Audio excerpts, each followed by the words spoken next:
Happy Sabbath အားလုံးမင်္ဂလာရှိတဲ့ဥပုသ်တော်နေ့မနက်ခင်းဖြစ်ပါစေလို့ကျွန်တော်နဲ့ရှိစွာနှုတ်ခွန်းဆက်တာချင်ပါတယ်။ဖဖျားခင်ကတပတ်တာလုံးကျွန်တော်တို့လှုပ်ဆောင်နေရခိုင်နေရအသီးသီးမှာကျွန်တော်တို့ကိုပို့ဆောင်ကောင်းချီးမင်္ဂလာချပြီးယုံတာမကဘုရောကောင်းချီးပေးတဲ့အထူးနေ့မြတ်မှာကျွန်တော်တို့ကိုပို့ဆောင်တဲ့အတွက်ကြောင့်ကျွန်တော်တို့ကိုဖျားခင်ရှိစွာကျွန်တော်ချီးမွမ်းပါတယ်။ဖျားခင်ရဲ့နာမတော်ထာဝရအစီဆက်ဘုန်းကြီးတော်မူပါစေ။အာမင်။ကျွန်တော်ဒီနေ့မှာကျွန်တော်နဲ့အာပီအာယုပြုချင်ပါတယ်။ဘာအကြောင်းအရာနဲ့အာပီအာယုပြုချင်လဲဆိုရင်သင်ရဲ့ကောင်းချီးမင်္ဂလာများကိုရည်တွက်ပါဆိုပြီးတော့ကျွန်တော်နဲ့အာပီအာယုပြုချင်ပါတယ်။ကျွန်တော်အဓိကအကျဉ်းချက်ကိုဖတ်ကြရအောင်။စာလံကျမ်းတရားခွန်အခန်းငယ်1ထာဝရဘုရားသည်ကောင်းမြတ်တော်မူ၍ရုဏာတော်စင်မြဲတည်သောကြောင့်ဂုဏ်ကျေးဇူးတော်ကိုချီးမွမ်းကြလော့။ဖတ်တော်ကျမ်းချက်ပေါ်ရောက်တိုက်စီဖျားခင်ကောင်းချီးမင်္ဂလာချက်ပြပါစေအာမင်ကျွန်တော်ဒီနေ့မှာဒီပြဿနာဒုက္ခအများစွာနဲ့တီးဥရတဲ့စုံညံမှုစာတန်ရဲ့လှုပ်ရှားမှုများစွာနဲ့တီးဥကြီးနေတဲ့ဒီနောက်ဆုံးသောကာလနေ့ရက်မှာအသက်ရှင်နေတဲ့ကျွန်တော်ခရိယာများ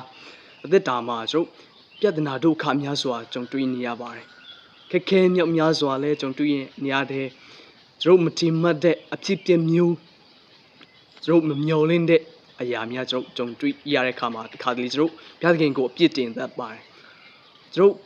အမတားမအကန်ဆိုးတယ်ကွာသူများတွေဆိုဘုရားသခင်လည်းမသိဘူးဘာကောင်းကျိုးမှမလို့ဘူးဘာကုသိုလ်မှမလို့ပဲနဲ့သူတို့ကကောင်းချီးမင်္ဂလာရတယ်ကံကောင်းကြတယ်စားရဖြင်းတို့တခြားသူတွေကိုကြည့်ပြီးတော့ကိုအားငယ်ပြီးတော့ကိုကကန်ဆိုးတယ်ကိုကြုံတွေ့ရတဲ့အရာတွေကအဖြစ်ဆိုးတယ်ကွာဆိုပြီးတော့ငေးတွားတတ်ပါတယ်အဲ့ဒီလိုမျိုးကျွန်တော်ကြုံတွေ့ခံစားရတဲ့အချိန်မှာကျွန်တော်တတိထားဖို့တတိယဖို့ရန်ကျွန်တော်တခုပြောရှင်းပါတယ်ဗါလဲဆိုရင်ကျွန်တော်ဒီနေ့ဒီချိန်ကိုအတွက်တာမာနေ့ရက်တရက်ကဆိုရင်ထောင်ပေါ်မြောက်များစွာအတွက်တို့အမတမပြင်လူလားတောင်းတတဲ့နေ့ရက်တရက်အချင်းနေဖြစ်တယ်ဆိုတာကျွန်တော်မတာတိထားဖို့တတိယဖို့ရန်ကျွန်တော်ပြောချင်ပါတယ်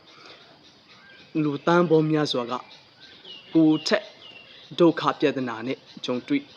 နေရပြီးတော့ရုန်းကန်ခက်ခဲကြက်တေးနေတဲ့အချိန်ဖြစ်ပါတယ်အဲ့ဒီအချိန်မှာသင်ကကောင်းမွန်စွာနေထိုင်စားသောက်ခွင့်ရတယ်ကောင်းမွန်စွာသက်ရှင်ခွင့်ရတယ်ဆိုတဲ့အချက်ကိုကျွန်တော်တတိယပြီးတော့ဖျားသခင်ကိုချီးမွမ်းဖို့ရန်လိုအပ်ပါတယ်ဒီခါလေးကိုယ့်ရဲ့ခံစားချက်မှာကိုကအထီးကျန်တယ်ကိုကဒုက္ခရောက်တယ်ကိုကဘယ်သူမှအဖို့မပြုတ်ဘူးဘယ်သူမှအဖေမလို့ဘူးစားဖြင့်ကိုကဒီခါလေးအထီးကျန်တဲ့ခံစားချက်မျိုးခံစားတဲ့အခါမှာကြုံတွေ့နေတဲ့အခါမှာကျွန်တော်တတိထားဖို့ကဖျားသခင်ကကျွန်တော်ရဲ့ဘေးနားမှာအမြဲတမ်းရှိနေပါတယ်ရုရှားနိုင်ငံမှာအမျိုးသမီးတယောက်တာမပင်ချုံမောလာတဲ့အမျိုးသမီးတယောက်အသက်16နှစ်အရွယ်တယောက်တာမပင်ရှိုက်ကြီးတင်ငင်ငိုပြီးတော့အတန်ကြိမ်နဲ့ငိုခဲ့ပါတယ်သူ့ရဲ့ဘေးနားမှာရှိတဲ့လူများကဘာကြောင့်ဒီအမျိုးသမီးငယ်ရုပ်ချောလာကြည့်ပြီးမဲ့ငိုရတာလဲဆိုပြီးတော့သူတို့စိတ်ပူကြတယ်ဒါပေမဲ့ဘသူကမှမမီးရဲကြဘူးနောက်ဆုံးမှာရဲတွေလာပြီးတော့အမျိုးသမီးစီမှာတော့ပြီးတော့အမျိုးသမီးငယ်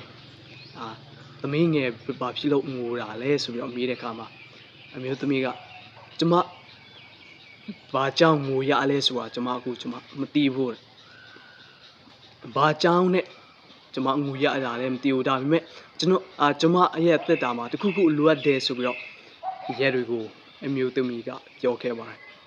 ဒီနေရာမှာကျွန်တော်ပြောချင်တဲ့ရက်ကကျွန်တော်ဘဝသက်တာမှာအကူငင်မဲ့အထီးကျန်ဖော်မဲ့တဲ့အခြေအနေမျိုးကျွန်တော်ကြုံတွေ့နေရတတ်ပါတယ်အဲ့ဒီအချိန်မှာကျွန်တော်ဘသူကမှအကူရဲ့ဘေးနားမှာမရှိတဲ့ချိန်လဲဖြစ်ကောင်းဖြစ်နိုင်မယ်ကိုရဲ့ဘေးနားမှာတကယ်ချင်းမြောက်များစွာလဲရှိမယ်ဒါပေမဲ့အထီးကျန်တဲ့ခံစားချက်မျိုးကျွန်တော်ခံစားနေရတတ်ပါတယ်အဲ့ဒီအချိန်မှာကျွန်တော်ခံစားရတဲ့အခြေအနေပေါ်မှာကျွန်တော် ဘယ်လိုမျိုးဖြည့်ရှင်းရမလဲဆိုရင်ကျွန်တော်ဘေးနာမှာသခင်ယေရှုရှိတယ်ဆိုတဲ့အချက်ကိုကျွန်တော်ပြောချင်ပါတယ်သခင်ယေရှုကကျွန်တော်ရဲ့ဘဝတက်တာမှာမရှိမဖြစ်လိုအပ်တဲ့အရာဖြစ်ပါတယ်ကျွန်တော်သခင်ယေရှုမရှိရင်ပျော်ရွှင်ခြင်းငြိမ်သက်ခြင်းမရှိနိုင်ဘူးဆိုတဲ့အချက်ကိုကျွန်တော်မှတ်သားစေလိုပါတယ်သခင်ယေရှုကိုအဲ့လိုမျိုးဒုက္ခပြဿနာတွေကြုံတဲ့အခါမှာခေါ်ဖိတ်ပါသင်ရဲ့အကောင်းဆုံးမိတ်ဆွေဖြစ်ဖိတ်ခေါ်ပါ